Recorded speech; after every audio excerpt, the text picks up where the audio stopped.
Hello अस्सलामुअलैकुम। क्या हाल है फ्रेंड्स, खैरियत से हैं आप लोग? ठीक हैं?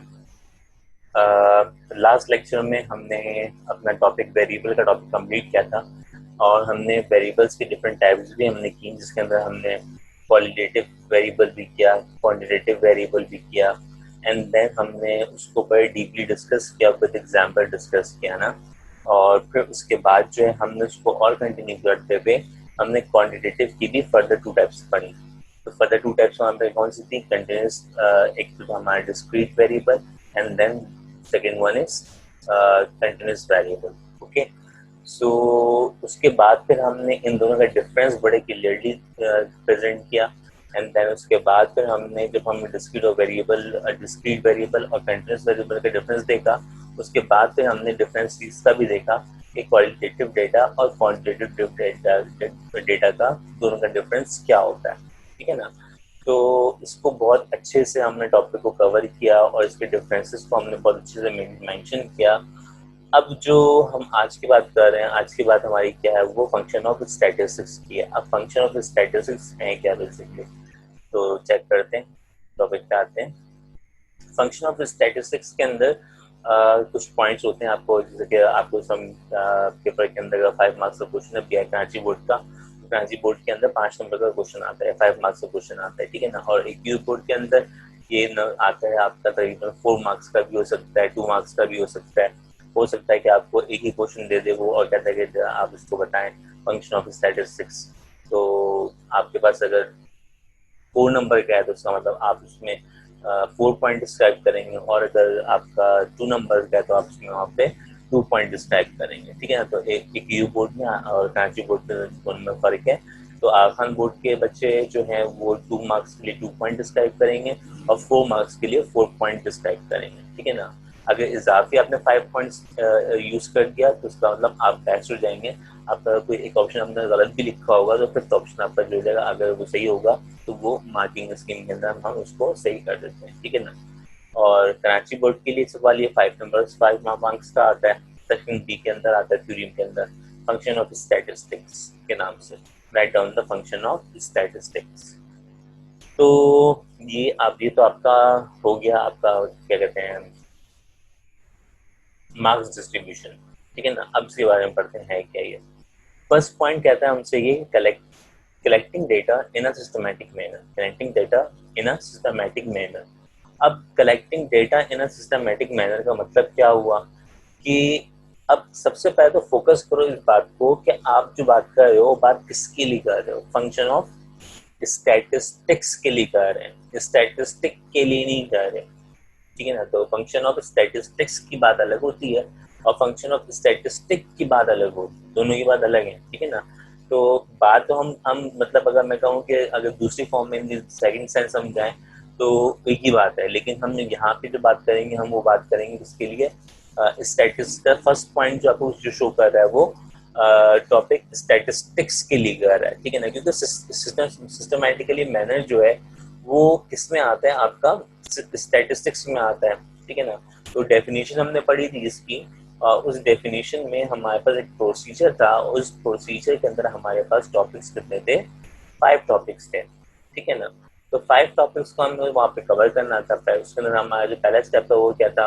कलेक्शन ऑफ डेटा, देन उसके बाद preparation of data, presentation of data, analysis of data and interpretation of data. ठीक है ना? इन 5 स्टेप्स को फॉलो करते हुए फिर आपने अपना काम क्या कर दिया? कंप्लीट कर दिया। तो this is called collecting data in a systematic manner. Data को कलेक्ट कर रहे हैं तो वो किस तरीके से करेंगे, तो उसका भी एक सिस्टम है, उसका भी एक प्रोसीजर है। तो यहाँ पे उस चीज की बात हो रही है। ठीक है ना?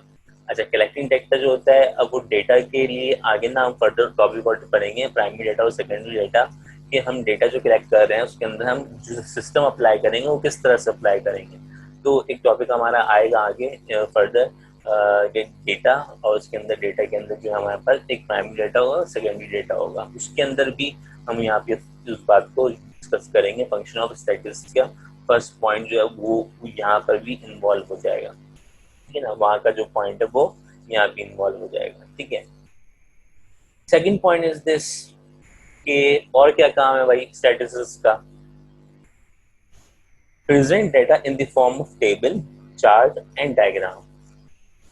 जब भी एक स्टैटिशियन काम करता है तो वो कैलकुलेशन करता है, और एक स्टैटिशियन का मतलब क्या होता है कि स्टैटिशियन काम क्या करता है? स्टैटिशियन काम ये करता है कि वो डेटा को मतलब अगर ऑडियंस के सामने प्रेजेंट करना है तो मैं क्या करूँगा, उसको मैं ऑडियंस के सामने इंटरेक्ट बनाने के लिए मैं क्या करूँगा, मैं उसके लिए मैं एक टेबल यूज़ कर सकता हूँ। कोई टेबल मिसाल के तौर पे हम उसको कॉलम वाइज रो वाइज इस हिसाब से टेबल हम यूज़ कर सकते हैं। कोई चार्ट बना के शो कर सकते हैं, कोई डायग्राम बना के शो कर सकते हैं।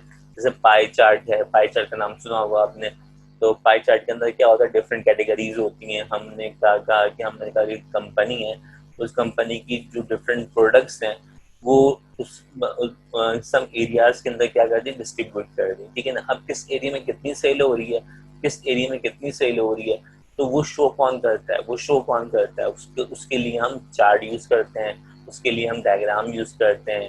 डायग्राम के अंदर क्या क्या चीजें आती हैं, डायग्राम के अंदर हमारे पास सिंपल बार डायग्राम आता है, मल्टीपल बार डायग्राम आता है, कंपोनेंट बार डायग्राम आता है। तो ये सारी चीजें जो है ना वो हमारे पास किसमें आएंगी, बार डायग्राम्स में आएंगी, ठीक है ना। अगर मैं चार्ट के थ्रू उसको प्रेजेंट करना चाह रहा हूँ तो मैं उसको शो करूंगा उससे पाई चार्ट से, ठीक है ना।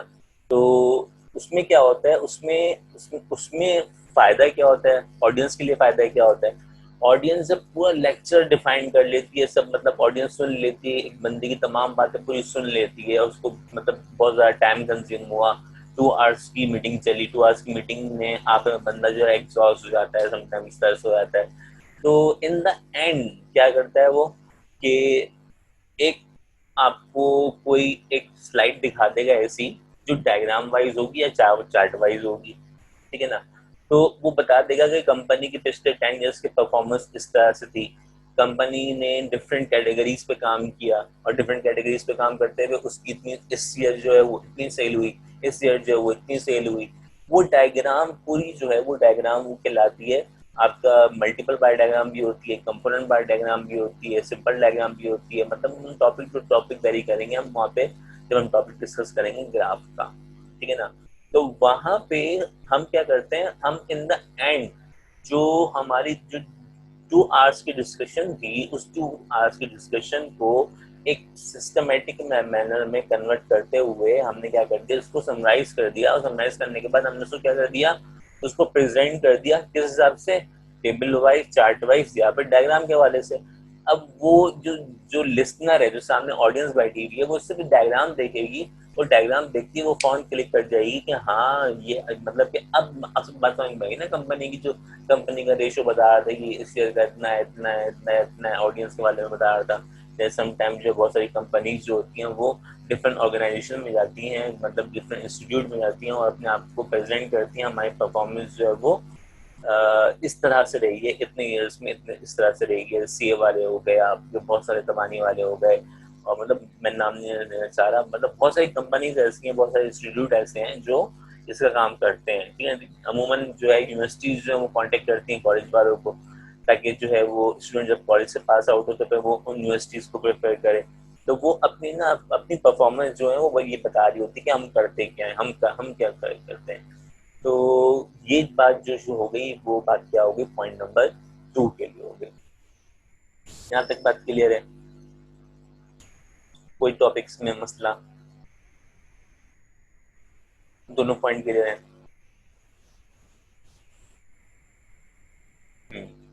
Okay, now move to the next slide. Now move to the next slide. अब फिर इसमें करते क्या है, कंपैरिजन ऑफ डेटा करते हैं।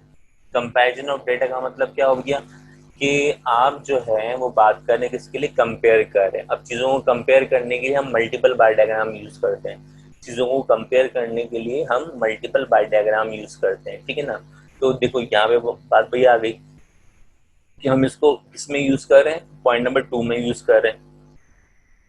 कंपैरिजन ऑफ डेटा जो वो किसमें आ जाएगा, पॉइंट नंबर 2 के अंदर आ जाएगा, इन्वॉल्व हो जाएगा, ठीक है ना। तो उसमें भी जो जो आपका डायग्राम थी, कि मैं कहता हूँ कि डायग्राम के हिसाब से हम शो कर रहे हैं उसको। तो हम जब भी हम कंपैरिजन करते हैं ना किसी चीज़ का, first year, second year, BCom या फिर बीएस का किसी भी चीज़ का कंपैरिजन करते हैं, किसी भी 3 प्रोडक्ट्स का, किसी भी 2 प्रोडक्ट्स का कंपैरिजन का मतलब क्या होता है कि आप किसी एक प्रोडक्ट की बात नहीं कर रहे, आप एक से ज़्यादा प्रोडक्ट की बात कर रहे हैं, ठीक है ना। आप एक इंस्टीट्यूट की बात नहीं कर रहे, आप एक से ज़्यादा इंस्टीट्यूट की बात कर रहे हैं। तो जितने भी इंस्टीट्यूट की बात कर रहे हैं, जितने भी प्रोडक्ट्स की बात कर रहे हैं, उनको आपस में क्या कर रहे हैं, कंपेयर कर रहे हैं, ठीक है ना। और फिर कंपैरिजन का जो है वो टूल यूज होता है किसके अंदर, आपका किसमें यूज होता है, मल्टीपल बार डायग्राम। मतलब देखें आप यहाँ पे अपने स्क्रीन पे, मैं आपको यहाँ पर शो कर रहा हूँ, एक लेजर शो कर रहा हूँ, इसको देखिएगा। कंपैरिजन ऑफ डेटा का जो है वो लिंक बन रहा है कैसे, tool of scientific research studies से। कंपैरिजन ऑफ डेटा का जो टूल बन रहा है वो किससे बन रहा है, tool of scientific research studies से। तो इसका मतलब टूल्स क्या होते हैं, फॉर्मूला बेसिस होते हैं। टूल्स क्या होते हैं, फॉर्मूला बेसिस होते हैं। तो इसका मतलब ये हो गया कि अगर एक स्टैटिशियन फॉर्मूले से कोई चीज कंपनी की निकालना चाह रहा है, कोई चीज एग्रीगेट करना चाह रहा है, कोई चीज आपके पास जो है उसका एवरेज निकालना चाह रहा है, तो वो टूल यूज करेगा। वो टूल क्या होगा, वो टूल उसके लिए क्या होगा, फॉर्मूला होगा, ठीक है ना। तो हम क्या करेंगे, हम फिर उस टूल के हवाले से बात करेंगे, उस फॉर्मूले के हिसाब से बात करेंगे। that the point is covered is this, that the tool of the scientific research studies, okay। and then comparison of data include किसको कर रहा है, मल्टीपल बार डायग्राम को कर रहा है, ठीक है ना। तो इसका मतलब ये हुआ कि मैं कह सकता हूँ कि मैं यहाँ पर भी एक टूल यूज कर रहा हूँ। मैं कह सकता हूँ कि मैं भी यहाँ पे अपने डेटा को ऑर्गेनाइज करने के लिए, प्रेजेंट करने के लिए एक टूल यूज कर रहा हूँ। वो टूल जो है वो क्या है, मल्टीपल बार डायग्राम है। मैं जो हूँ अपने डेटा को क्या कर रहा हूँ, कंपेयर करना चाहता हूँ डिफरेंट कंपनीज से। तो मैं क्या करूंगा, अब मैं उसमें उसके लिए कौन सा टूल यूज कर रहा हूँ, अब मैं उसके लिए कौन सा टूल यूज कर रहा हूँ, मैं उसके लिए टूल जो यूज कर रहा हूँ वो कौन सा कर रहा हूँ, मैं अपना मल्टीपल बार डायग्राम का यूज कर रहा हूँ टूल, ठीक है ना। तो कंपैरिजन ऑफ डेटा जो है वो पॉइंट नंबर 2 के अंदर इंक्लूड कर दीजिएगा, ठीक है ना।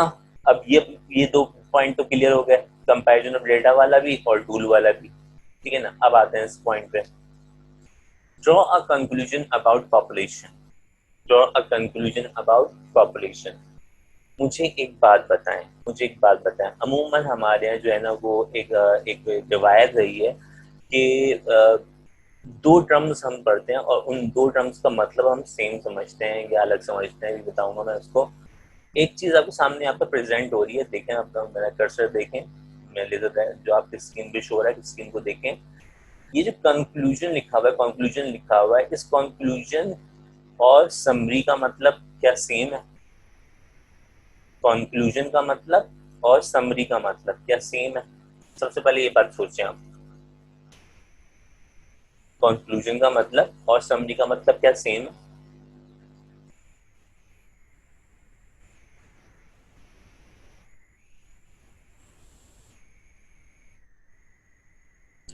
I am observing on your chat box. आप जो भी अपना आंसर लिख सकते हैं वो अपने चैट बॉक्स में यहाँ पे लिख सकते हैं और मुझसे पूछ सकते हैं कि हाँ भाई, आप बता सकते हैं कि हाँ भाई सेम है, सेम नहीं है, क्यों सेम है, क्यों सेम नहीं है। आप तमाम चीज़ें यहाँ पे अपने डिस्क्राइब कर सकते हैं अपने चैट बॉक्स में, ओके, क्लियर, ओके ना। Conclusion and summary, conclusion and summary, दोनों का डेटा जो है वो डेटा जो है वो आपका सेम, ये दोनों चीजें सेम होती हैं।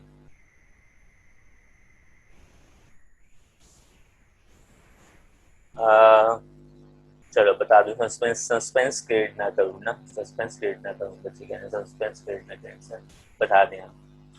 तो भाई कंक्लूजन और समरी, बहुत सारे बच्चों ने आंसर दिया मुझे और मुझे अच्छा लगा कि उन्होंने बहुत अच्छा आंसर दिया, बिल्कुल राइट आंसर दिया, बिल्कुल एक्यूरेट पॉइंट टू पॉइंट बात भी कही उन्होंने, ठीक है ना। तो कंक्लूजन के अंदर जो हम बात कर रहे होते हैं कि हम कंक्लूड करते हैं, डेटा का आंसर निकालते हैं कोई ना कोई, पॉपुलेशन का हम कोई ना कोई क्या करते हैं, आंसर निकालते हैं ना, draw up conclusion about population. Population को क्या करो, कंक्लूड कर दो।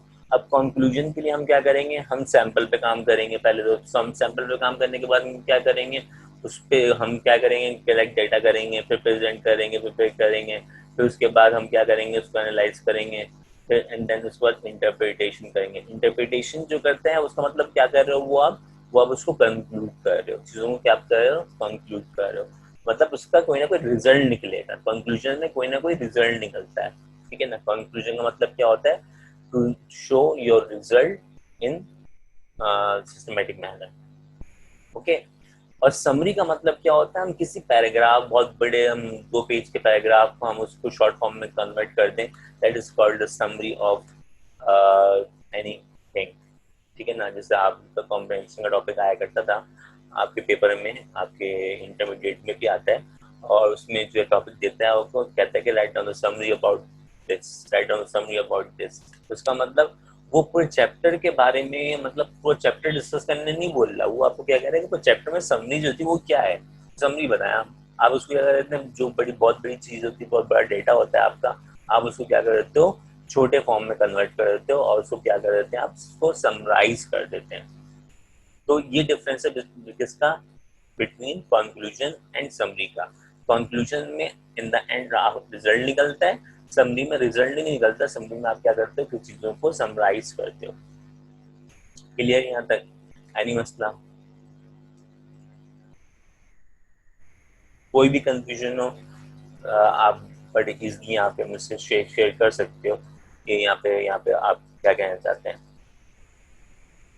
क्लियर है, good, okay. Now move to the last point, because tool of the scientific research हम इसको डिस्कस कर चुके हैं। अच्छा जी, लास्ट पॉइंट में कहता है improve the quality of the production, improve the quality of production. Improve हो रही है क्वालिटी किसके हवाले से, प्रोडक्शन में, प्रोडक्शन में इम्प्रूव करो, क्वालिटी इम्प्रूव करो प्रोडक्शन की। अब मुझे एक बात बताओ, क्वालिटी इम्प्रूव करने का मतलब क्या हुआ, क्वालिटी इम्प्रूव करने का मतलब क्या हुआ, और वो भी किसकी, प्रोडक्शन की। आप जो प्रोड्यूस कर रहे हैं उसकी क्वालिटी को क्या करो, इम्प्रूव करो, ठीक है ना। अब एक बात यहाँ सुनो, एक लम्हे के लिए ना पूरी स्टेटमेंट जो है वो बहुत बहुत आराम आराम से उसके एक एक वर्ड को बहुत फोकसली देखो।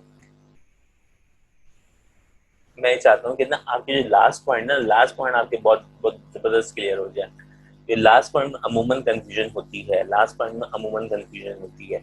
मैं चाहता हूँ कि लास्ट पॉइंट जो आपका वो बहुत ज्यादा स्ट्रांग हो जाए ना। तो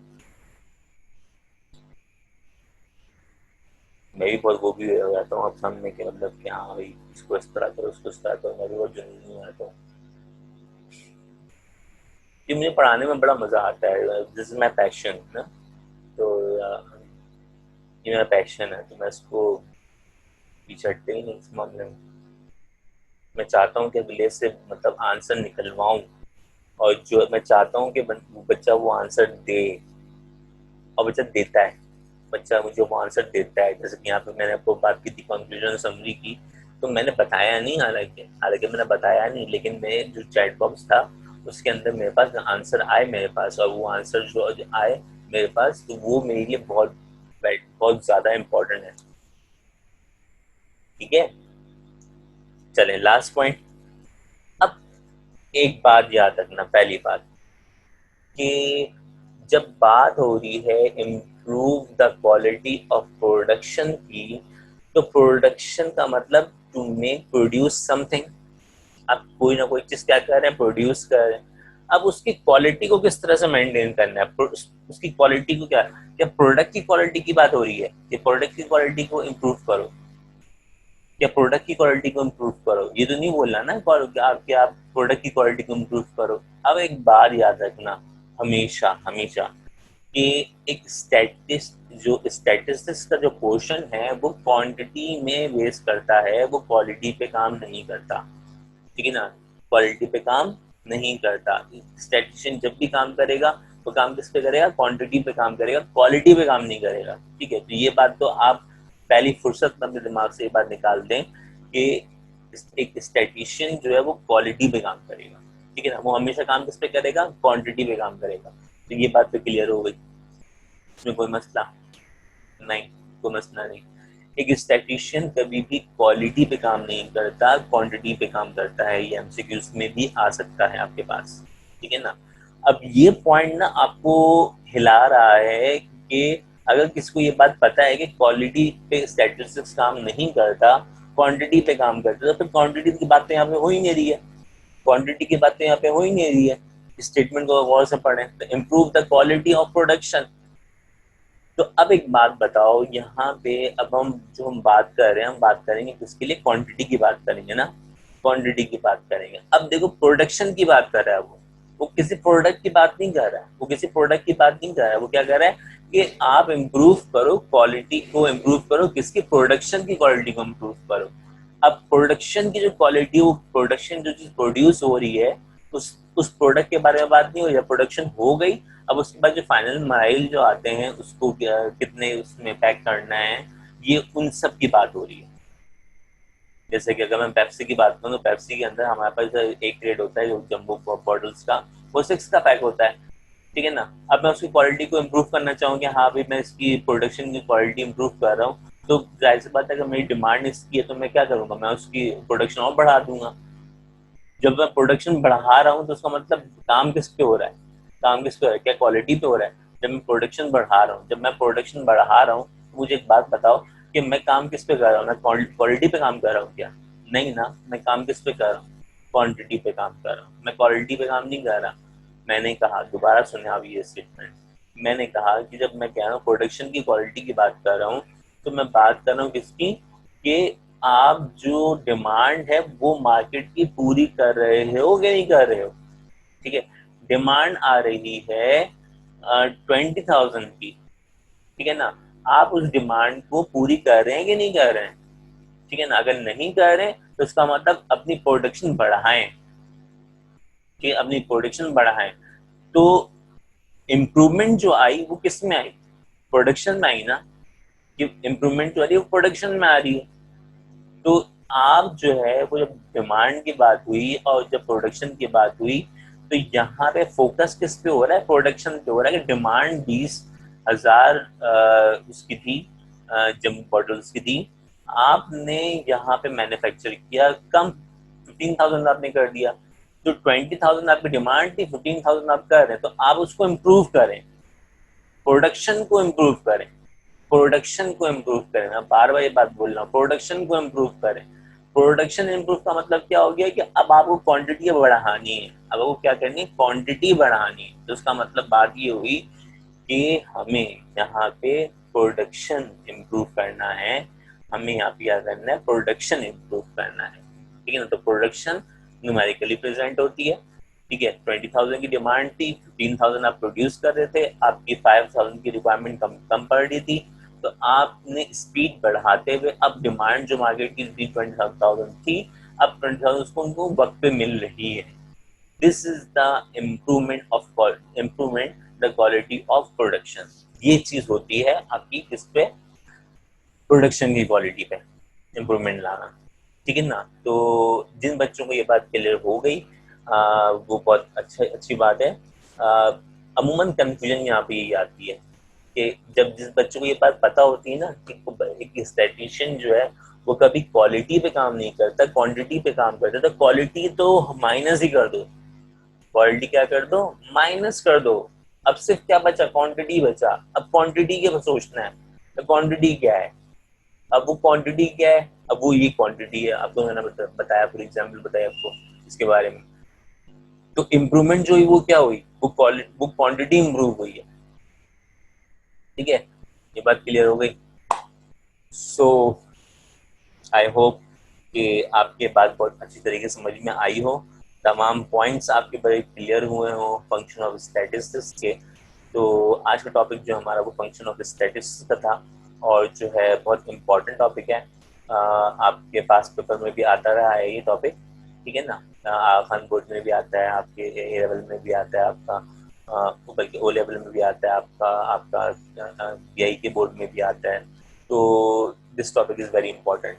जो लिखा हुआ है वो तो आप, जाहिर सी बात है, वो तो आप खुद भी याद करके लिख दोगे, लेकिन जो समझी हुई बात होती है ना, वो बात अलग होती है। जो समझी हुई बात की प्रैक्टिकली जब हम थ्योरी पढ़ रहे होते हैं ना, थ्योरी पढ़ने में और जब उसको प्रैक्टिकली अप्लाई करते हैं, तो दोनों बातों में बहुत फर्क है। जब हम थ्योरी पढ़ रहे हैं ना, तो पढ़ हम स्टडी कर रहे हैं, ठीक है, हम उसको पढ़ रहे हैं, लेकिन अब ये प्रैक्टिकली अप्लाई कहाँ हो, ये प्रैक्टिकली अप्लाई कहाँ होगा, कैसे होगा, ये भी तो बच्चों को मालूम होना चाहिए ना, ये भी तो बच्चों को मालूम होना चाहिए।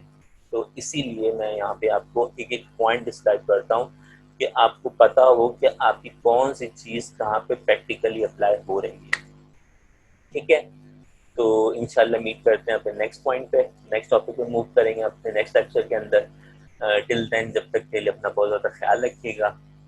ठीक है, और remember me in your prayers, खास तौर पे मेरा नाम याद रखेंगे दुआओं में। और जो है वो मिलेंगे फिर इंशाल्लाह नेक्स्ट लेक्चर के अंदर। ठीक है, टिल देन टेक केयर, अल्लाह हाफिज।